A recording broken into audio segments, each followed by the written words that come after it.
Bom dia, boa tarde, boa noite. Eu sou a pastora Lúcia Marques e venho assim desejar uma ótima sexta-feira para você, dia 23 de outubro de 2020. Que dia maravilhoso, que dia glorioso que nosso Deus nos reservou, não é verdade? Como que você está, minha querida irmã e meu querido irmão? Que Deus possa abençoar vocês ricamente. E hoje nós estamos no 33º dia da nossa campanha Milagres de Jesus. Oh, glória! Eu gostaria de já, sem demora, convidá-los, você que pode abrir a sua Bíblia, no livro de Lucas, capítulo 22. Glória a Deus. Capítulo 22, versículo 49 e 51. Diz assim a palavra de Deus. E vendo que estavam com ele, o que ia suceder, disseram-lhe: Senhor, ferimos a espada? E um deles feriu o servo do sumo sacerdote e cortou-lhe a orelha direita. Olha, gente, vamos começar no 47. 47 em vez de 49, olha lá. Lucas 22, 47. Estando ele ainda a falar, surgiu uma multidão, e um dos 12, que se chamava Judas, ia adiante dela. E chegou-se a Jesus para o beijar. E Jesus lhe disse: Judas, com um beijo traís o filho do homem? E vendo que estava com ele, o que ia suceder, disseram-lhe: Senhor, ferimos a espada? E um deles feriu o servo do sumo sacerdote e cortou-lhe a orelha direita. E respondeu-lhe Jesus: Deixai-os, basta. E tocando-lhe a orelha, o curou. Aleluia. E tocando a orelha, o curou. Louvado e engrandecido seja o nome do nosso Deus. Deus maravilhoso, Deus querido, Deus de misericórdia, Deus de bondade, Deus de amor, Deus tremendo, Santo Espírito de Deus. Eu entro na sua presença nesse momento, Senhor, para agradecer a Ti mais um dia. Muito obrigada, Pai. Entra na casa do meu irmão e da minha irmã, entra na casa do ouvinte, meu Deus. Abençoa o meu amigo, a minha amiga, abençoa, Senhor, essa pessoa que vai ouvir essa palavra, meu Pai, para que o Teu nome seja glorificado no nome de cada um deles, em nome de Jesus, amém e amém, glória a Deus. Que maravilhoso quando nós lemos e aprendemos da palavra de Deus, né? Hoje nós vamos falar sobre a restauração da orelha de Malco. Esse versículo, né, capítulo de Lucas 47 a 51. Sabe, queridos, nessa passagem nós vamos ver que Jesus estava prestes a ser entregue, né, por Judas. Quem é Judas, pastora? É aquele a quem o traiu com um beijo. A Bíblia diz que quando chegou aqueles homens, a quem Judas tinha que apresentar, a quem Judas haveria, né, de dar um beijo para que soubesse quem era Jesus. Judas tinha que, na realidade, sinalizar quem era Jesus, né? Por quê? Porque Jesus era uma pessoa muito simples, meus irmãos. Ele era simples e era objetivo. Ele andava com seus discípulos e às festas de casamento. Jesus, ele ia às casas. Quando ele era convidado, você viu ao decorrer dessa campanha, Jesus não fazia nenhuma distinção, né? Entre Pedro, André, Tiago, João. Não, todos eles eram semelhantes.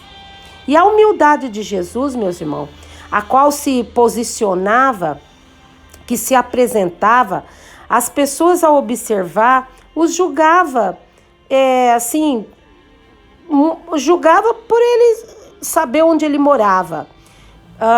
Natanael disse assim: olha, pode vir alguma coisa boa de Nazaré? Sabe por quê? Porque Nazaré era extremamente rejeitada. Nazaré era rejeitada pela sociedade. Nazaré era um lugar de má fama, né, de má conduta. Então Jesus naquele momento precisava ser sinalizado, porque quem não o conhecia, quem não via os milagres das suas mãos, não sabia discernir quem era ele entre os discípulos. Quem era Jesus? Porque ele era extremamente humilde. É o que eu quero dizer para você. Se nós queremos parecer com Jesus, eu e você, nós precisamos ser totalmente humilde. Irmãos, não é humilde de andar de qualquer jeito, não é isso. A humildade vem do coração. Nós precisamos ser parecido com o nosso Jesus, né? Você não pode querer ser servido, mas você deve servir. O que Jesus disse? Que ele não veio para ser servido, mas para servir. Enquanto ele esteve aqui na terra, meus irmãos, você vai ver ele só servindo. Entrou na casa de Pedro, curou a sogra dele. Entrou na casa de Jairo, curou sua filha, né? E ali, ó, próximo ao Monte das Oliveiras, ele multiplicou pães e peixe para alimentar os pobres. Você vê? A gente já estudou aqui ele indo no tanque de Betesda, de Siloé, em vários tanques atendendo os necessitados, né? E muitas vezes, querido, nós queremos ser tão conhecidos, né? Viver um estrelismo, que na vida de Jesus não existia de maneira alguma, não é verdade? O profeta Isaías, meus irmãos, vai falar sobre ele na sua crucificação, né? Disse assim: quem olhava para ele não via beleza alguma. Claro que isso ele fala quando Jesus estava ali subindo as ruas pedregosas, né, de Jerusalém. Então, antes de subir ao Calvário, a Bíblia diz que ele era indigno entre os homens. Meu Senhor, nosso Deus. Ele fez tudo isso, meus irmãos, simplesmente para mim e para você. Homem de dores, né? Homem humilde. Quem olhava para ele, meus irmãos, não dava nada. Mas era um homem de muita essência. E assim somos nós, servos de Deus. Embora a sociedade em que vivemos exalta muito a aparência externa, né? Louva, a moda exalta, né? O que o homem transmite através da sua vida física, né? Aqui nós vamos entender que a nossa essência supera aquilo que é vista pelos olhos dos homens.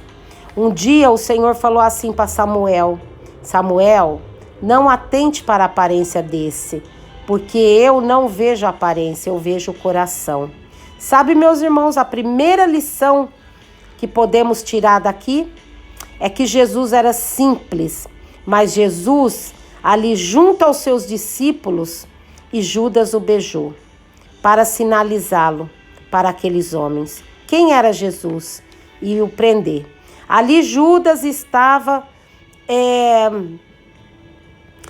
acompanhado daqueles oficiais, né, da lei, que vieram com o propósito de prender o mestre. E os olhos dos discípulos, prender Jesus era algo terrível, porque eles via tanta bondade em Jesus. Uma certa vez Pedro disse: Senhor, eu não te deixarei ser crucificado. Senhor, eu não te deixarei que te toque. Eu não deixarei que os homens façam mal a você. E o Senhor disse: para trás de mim, Satanás. Por que que Jesus repreendeu assim Satanás na vida de Pedro naquele momento, irmãos? Sabe por quê? Porque Jesus, se Jesus não morresse na cruz do Calvário, né? Se o véu do templo não seria rasgado. Não haveria caminho para mim e nem para você chegar diante do trono da graça. Se Jesus não tivesse morrido na cruz do Calvário, o pecado iria reinar sobre nós. Mas a Bíblia diz em Colossenses 2,14 que a cédula que era contra nós, né, já foi pago, né? Já foi apagada, né? A pauta que era contra nós, a acusação que era contra nós, o Senhor a cravou na cruz do Calvário. Glória a Deus. E Paulo vai dizer em Romanos 8, porque agora nenhuma condenação há para os que estão em Cristo Jesus, que não andam segundo a carne, mas que vive segundo o Espírito. Você percebe, meu irmão, o porquê que Jesus precisava repreender o diabo no elogio de Pedro? A humanidade inteira estaria perdida se o nosso Salvador não tivesse ido à cruz e ser crucificado. A Bíblia diz que ele, como ovelha muda, foi levado ao matadouro, para que hoje possamos ser levados à Nova Jerusalém, que desce do céu, né? Glórias ao nosso Deus. Voltando aqui nessa palavra, diz que no meio dos oficiais estava um sumo sacerdote, chamado Malco. Esse Malco, meu irmão, para você entender melhor, vou te explicar. Ele era um servo, sumo sacerdote. Então, primeiro, era homem escolhido para o ministério. Sumo sacerdote futuro, ou seja, Malco era um homem escolhido para o ministério de sacerdote. Segunda coisa, ele era dedicado no templo e em tempo integral, colocando lenha no altar, acendendo fogo, né, para que não se apagasse. Terceira coisa, o sumo sacerdote dedicava em média 8 anos da sua vida no estudo ininterrupto do Torá, que são 5 livros da Bíblia, né? Gênesis, Êxodo, Levítico, e vai embora, Números, Deuteronômio. Então faltava apenas 1 ano para serem consagrados ao sacerdote. E nesse episódio que nós vamos perceber a importância da orelha de Malco. Por que que o sumo sacerdote tinha alguns requisitos, né, muito relevantes? Porque na consagração deles, o que que acontecia? O sacerdote passava, né, o sangue do sacrifício nos polegares da mão direita, nos polegares do pé direito e na ponta da orelha direita. E não é à toa que Lucas e João fizeram questão de esclarecer e disse que a espada de Pedro vai fazer na orelha de Malco. O que foi que a espada de Pedro fez na orelha de Malco, né? Ali Pedro nem pensou em nada. Quando viu que ia prender seu mestre, cortou-lhe a orelha de Malco. Ali ele tomou uma atitude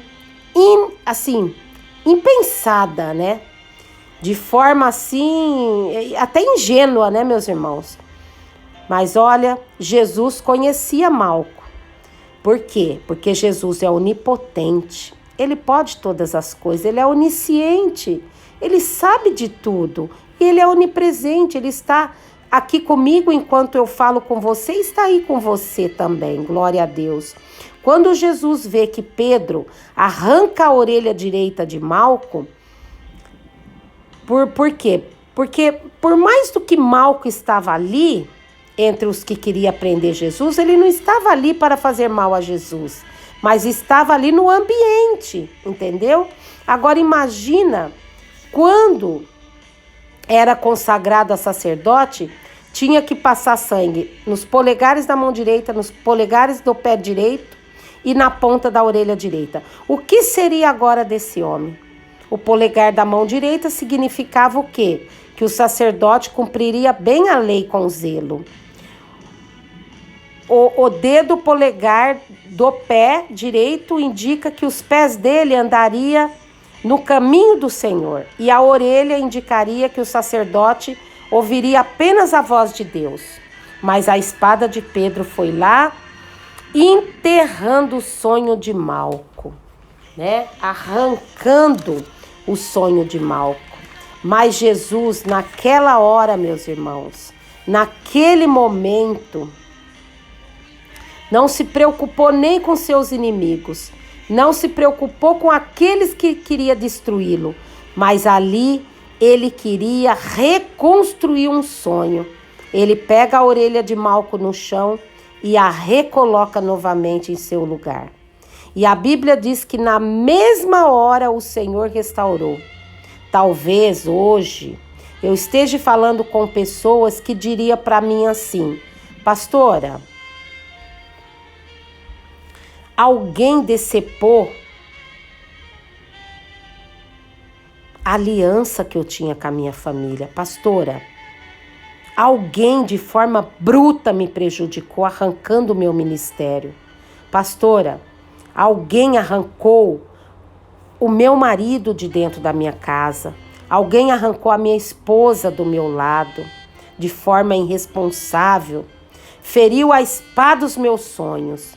Mas para você, eu quero dizer hoje que Jesus, ele está hoje contigo para tornar novamente os seus sonhos. Ele vai tomar do inimigo com mão forte e devolver para você. Eu quero te dizer que não vai ser a falta de respeito de Pedro que vai derrubar você. Em outras palavras, não vai ser a vida das pessoas que vão te prejudicar o seu futuro. Não vai ser a inveja que vai prejudicar o seu futuro. Não vai ser a maldição que vai prejudicar o seu futuro. Não, meu irmão, não, minha irmã. Não vai ser nenhuma espada de homem, não vai ser, que vai ferir a história linda que Deus tem para você. Não vai. Amém? Creia nisso, meu irmão. Creia nisso, minha irmã. Quando Jesus estava ali por perto, aquele inimigo diz: já arranquei, já tirei, já desmembrei, já tirei fora. Mas o Senhor pega e diz: mas eu coloquei de novo. Sabe, minha irmã? Sabe, meu irmão? Você pode até pensar que o seu sonho foi destruído, mas o Senhor te devolve hoje. Você pode até pensar que não há mais chance, mas o Senhor devolve de novo. Por quê? Ele é aquele que nos ajuda, né? Ele é aquele que nos honra. E hoje, onde quer que você esteja, Deus vai colocar Satanás longe dos seus projetos. Se ele tem tentado arrancar de você as coisas de Deus, mas Deus te diz nessa tarde, nessa manhã e nessa noite: não se preocupe, porque eu vou arrancar das mãos do inimigo tudo o que você perdeu. Aleluia. Meus irmãos, assim como Malco teve a restituição do seu sonho, né? Ele recebeu a sua orelha de volta, ele teve a vitória dele, assim você também vai ter. Os sonhos de Deus não podem morrer na tua vida, sabe? Na tua casa, na tua família. Os sonhos de Deus há de permanecer, meu irmão e minha irmã. Não fique triste, sabe? Em nome de Jesus Cristo, não fique pensando que as coisas acabaram para você. Tá começando agora, nesse 33º dia. Deus, assim como restaurou a orelha de Malco, vai restaurar a tua vida. Vai restaurar a tua vida financeira. Ah, meu irmão, creia que Deus quer pôr uma chave nas tuas mãos. Então, em nome de Jesus Cristo, agora, abra as tuas mãos, levante ao alto, que eu quero fazer um ato profético hoje. Meu Deus, todos que estão com a mão levantada, agora eu quero profetizar a casa própria. Receba, meu irmão, receba, minha irmã, a chave dessa casa, a chave desse imóvel próprio que Deus vai te dar. Em nome de Jesus Cristo, receba agora pelo olho da fé a chave desse automóvel. Receba agora pelo olho da fé a chave dessa empresa que você quer abrir. Toda a documentação já na mão do Senhor. Receba agora, meu irmão. Receba agora, minha irmã. Em nome de Jesus Cristo, a tua aposentadoria. Receba, meu irmão. Receba, minha irmã. Em nome de Jesus, a papelada já vai sair, já vai dar tudo certo. Receba. Eu profetizo agora, em nome de Jesus. Diga todos comigo.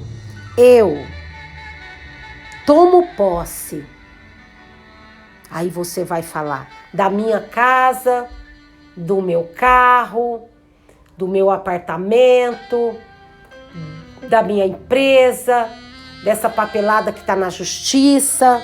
Vai falando e vai profetizando, em nome de Jesus.